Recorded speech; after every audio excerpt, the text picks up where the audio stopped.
수요일 바이블에 오신 여러분을 주님의 이름으로 사랑하고 축복합니다. 우리 지난 시간부터 바울의 1차 전도 여행을 보고, 그리고 그것과 관련된 1차 전도 여행과 관련된 성경들을 보고 있습니다. 지난주에 보았던 성경은 갈라디아서를 보았죠. 갈라디아서 하면 우리가 떠오르는 성령의 9가지 열매: 사희화, 인자양, 충, 온, 절. 오늘 다시 한번 말해봅시다. 사희화, 인자양, 충온절. 참 잘했어요.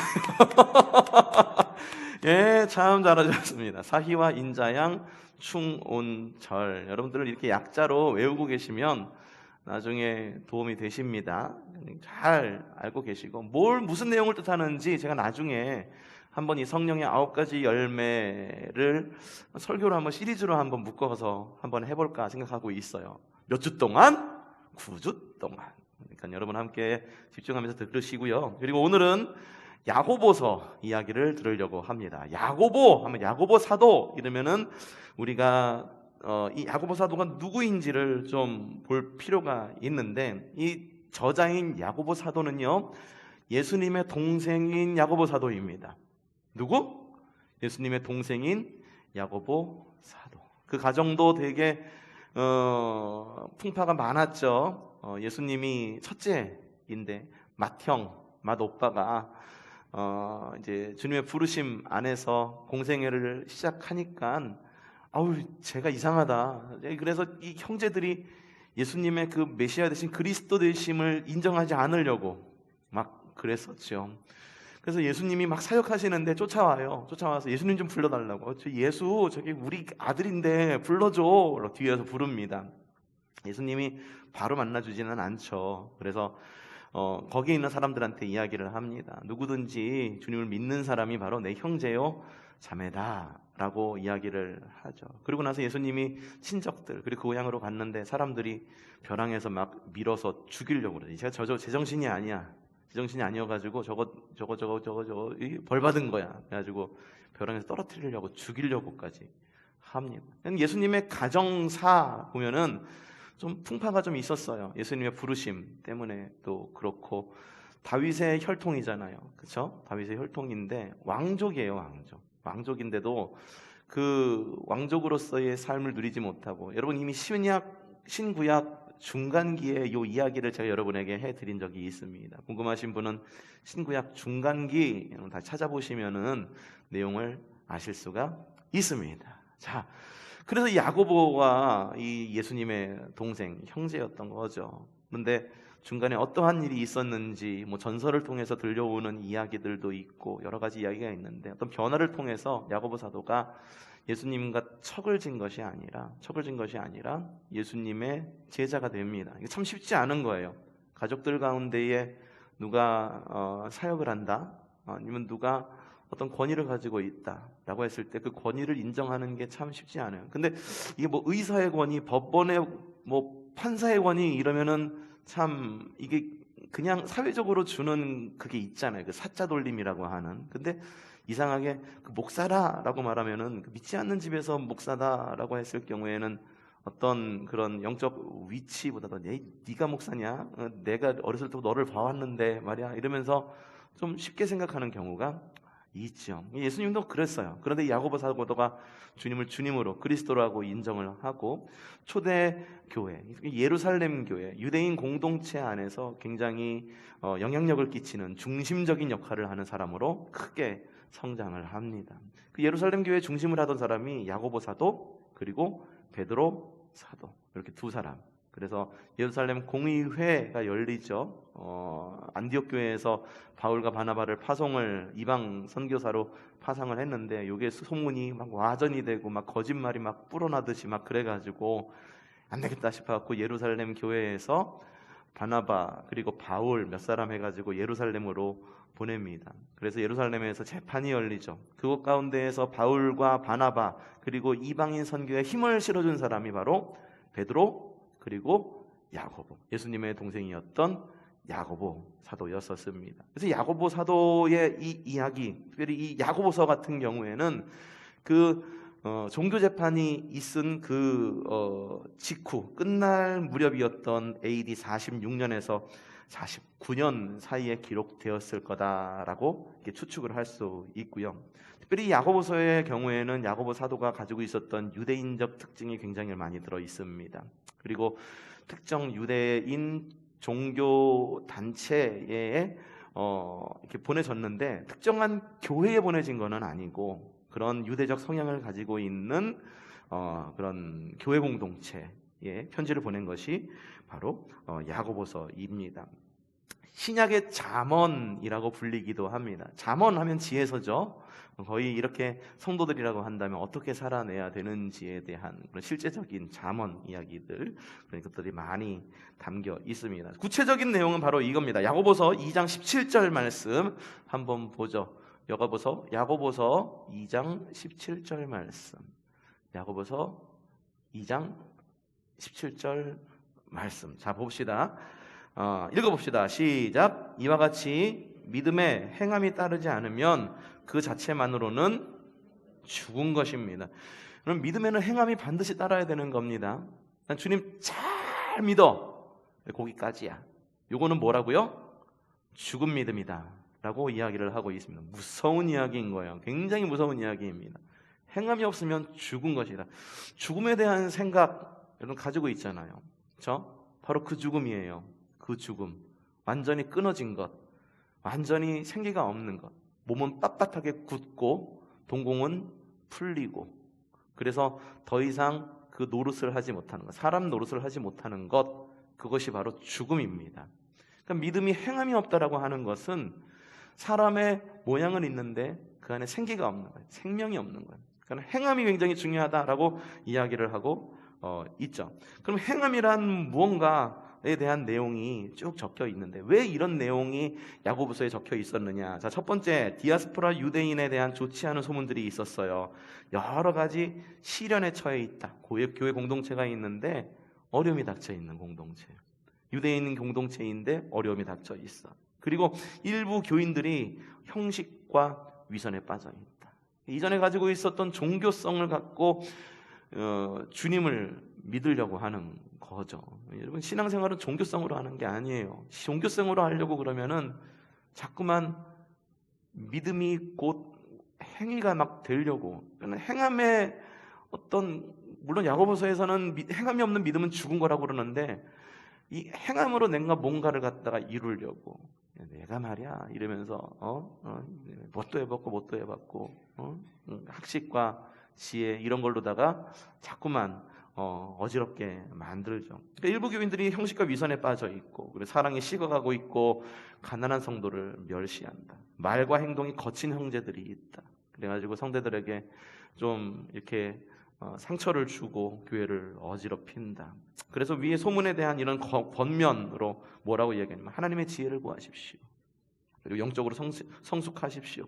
믿음을 실천하고 형제간에 화목하십시오. 이 야고보서의 전반적인 내용이에요.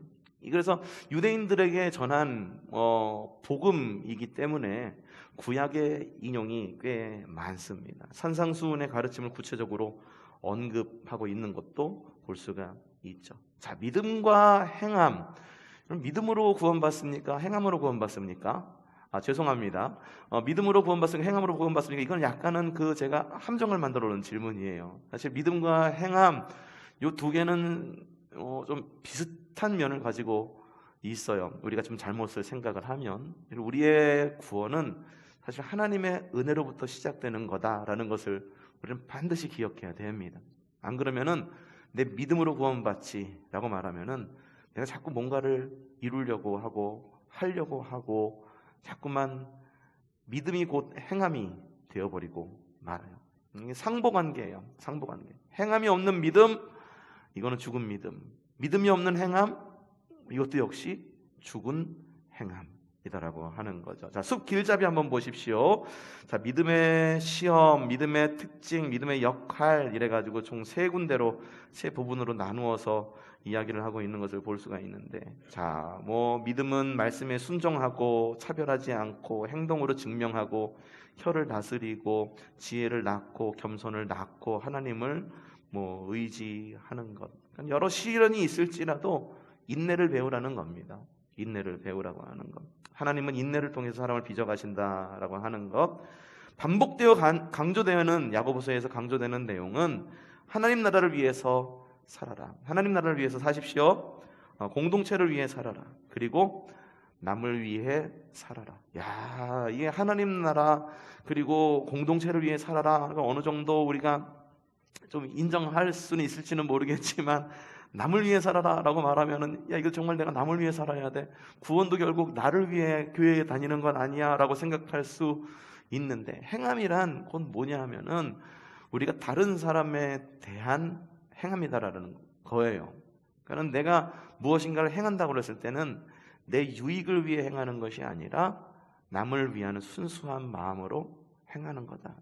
그거를 이야기를 하는 거예요. 내가 나 구원받으려고 행하는 것. 그러면요, 그게 까딱해서 빗나가게 되면 어떻게 되냐면은 야, 내가 믿음이 있었으니 이만큼 행하는 거지. 믿음이 없었으면은 말이야. 이러면서 자기의 어떤 그런 패러독스에 빠지게 됩니다. 결국 뭐냐면 자신을 구원하려고 행함이라고 하는 것을 하나의 신조로 여기고 믿음이 곧 행함이 되는 그런 잘못된 신앙으로 빠질 수밖에 없는다라고 하는 거죠. 왜냐? 왜 우리는 하나님 위해서 살고 공동체 위해서 살고 남을 위해서 살아야 되냐 하면은 우리는 구원받은 하나님 나라의 백성이기 때문입니다. 자, 안에 보면은 5가지 죄가 나오는 것을 볼 수가 있어요. 이게 이제 어떤 성도들, 특이한 성도들을 이야기하는 거예요. 교회를 말하면은 모두가 다 그렇게 나쁜 행동을 하는 게 아니에요. 언제나 일부가 전체의 분위기를 흐리는 거죠. 미꾸라지 한 마리가 물을 흐리는 거예요. 근데 그러니까 이걸 한번 보자는 거예요. 과연 그 죄가 무엇인가? 몇 가지 유형이 있다. 야고보서 2장 1절부터 13절에 어떤 내용이 있냐면 돈이 있는 사람과 돈이 없는 사람들에 대해, 특별히 돈이 있는 사람, 좀 재력이 있는 사람이 재력이 없는 사람을 다르게 대우하는 그런 내용이 나오고 있는 것을 볼 수가 있어요. 곧 득이 되는 사람, 나한테 유익이 되는 사람, 야, 저 사람은 나하고 수준이 맞아. 그러니까는 사귀고 자기들끼리 끼리끼리 이렇게 모이는 어떤 그런 것을 보고선 이거 죄다라고 이야기를 하고 있죠. 야고보서 3장 9절 10절에는 어떤 죄의 모습이 나오냐면 자신의 입을 단속하지 못하는 어떤 그런 죄의 유형이 나오고 있어요. 입 굉장히 중요합니다. 굉장히 중요합니다. 특별히 말씀에 바탕을 둔 교회에서 언어라고 하는 것은 이거는 굉장한 힘을 가지고 있는 거예요. 여러분 신앙생활 하면서 죽겠다 신앙생활 하지 마시고요. 살겠다 신앙생활 하십시오. 살겠다. 내가 죽을 경우에는 딱 한 가지밖에 없어. 그리스도와 함께 십자가에 못 박혀 죽는 것. 그럴 때 내가 살아나는 겁니다. 공동체의 하나됨을 깨뜨리는 입. 결국은 그 입을 통해서 자신의 인격까지 다 낱낱이 드러나게 되죠. 세 번째 죄의 유형, 많은 사람과 다투는 어떤 그런 죄의 유형, 야고보서 4장 1절부터 3절에 나와 있고요. 그리고 몹시 교만하고 거드름 피우는 유형. 나는 괜찮아. 난 괜찮아. 네가 잘못하고 있는 거야. 나는 괜찮아. 이걸 뭐라고 부릅니까? 사자성어로 내로남불. 사자성어로 내로남불. 그런 사자성어 없어요. 사자성어 없어요. 내로남불이라고 이야기합니다. 야고보서 5장 4절에 또 어떠한 죄의 모습이 나와 있냐면은 빚을 갚지 않는 죄의 모습이 나와 있습니다. 빚을 갚지 않는 거 여러분 죄입니다. 죄입니다. 그러니까 내가 쓸 수 있는 선에서 쓰되 빚을 졌다라고 하면은 끝까지 갚아야 되는 것이 그게 도리인 거예요. 믿음 안에서도 이렇게 이야기를 하고 있는 거죠. 이게 빚을 갚지 않으면 뭡니까? 사기꾼이에요. 그게 사기꾼이에요. 그래서 야고보 사도가 뭐라고 말하느냐? 행함이 없는 믿음이란 뭐냐? 아까 읽었던 말씀의 제 반복입니다. 행함이 없는 믿음이란 야고보서 2장 17절 말씀, 아까 읽은 말씀이죠. 다시 한번 읽어보죠. 시작. 이와 같이 믿음에 행함이 따르지 않으면 그 자체만으로 죽은 것이다. 2장 20절. 어리석은 사람이여, 그대는 행함이 없는 믿음은 쓸모가 없다는 것을 알고 싶습니까? 야고보서 2장 26절 영혼이 없는 몸이 죽은 것과 같이 행함이 없는 믿음은 죽은 것입니다 라고 이야기를 합니다. 이게 행함이 없다라고 하는 것을 자꾸만 죽음과 연관을 지어서 이야기를 하고 있어요. 여러분, 변화가 없는 믿음은요 죽은 겁니다. 왜냐하면 행함이라고 하는 것은 결국 변화를 말하는 거거든요. 내가 믿는 대로 살아간다라고 하는 것을 말하는 거거든요. 여러분, 잘 믿으십시오. 그리고 잘 살아가십시오. 그게 진짜 살아있는 믿음입니다. 믿는 대로 살아가야죠. 삶이 없는 신앙이라고 하면은요, 아무리 신비한 영적 체험을 했다 해도 그냥 변화가 없다라고 하면은 내가 정말 종교 활동만 하고 있는 것은 아닌지 좀 돌아볼 필요가 있습니다. 그리고 믿음이 없는 행위, 삶이 없는 신앙이라고 하는 것, 저는 다른 사람에게 계속해서 위험한 영향력을 끼치는 가능성이 다분해요. 그래서 좀 잘 믿는 것과 잘 사는 것, 그 중심을 좀 잘 비교할 필요가 있죠. 이쯤에서 한번 우리 야고보 사도가 말하는 것과 바울 사도가 말하는 그런 복음에 대해서 좀 이야기를 해보려고 하는데, 주님께서 말씀하신 복음은 하나입니다. 하나예요. 근데 그 복음을 해석하는 방법은 사람마다 조금씩 다를 수가 있어요. 우리 교회에서 설교하는 것과 옆에 교회에서 설교하는 것은 다른 일이에요. 다른 일이에요. 다른 일이에요. 그것의 밭이 달라요. 그리고 사람들의 삶이 다릅니다. 그래서 굉장히 다르게 다르지는 한 복음이지만 다르게 적용될 수도 있다.